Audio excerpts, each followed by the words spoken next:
Guys new blog आज ऊपर से चालू किया है। आज ऊपर काम पड़ा हुआ है थोड़ा बहुत। देखो चाय भी आ गई है, चाय पी के पहले ठीक है। देखो इधर तो सब सामान उठवा ही हुआ है, कुछ बाकी है वो अभी कर देंगे हम। ठीक है, चाय पीते हैं पहले।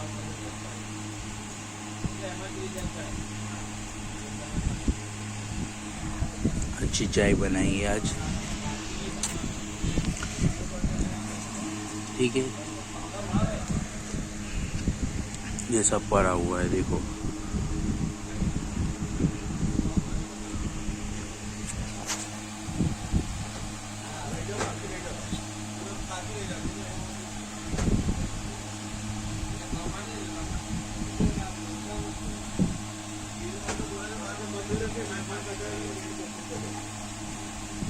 लाइट चालू कर, वीडियो बनाऊंगा।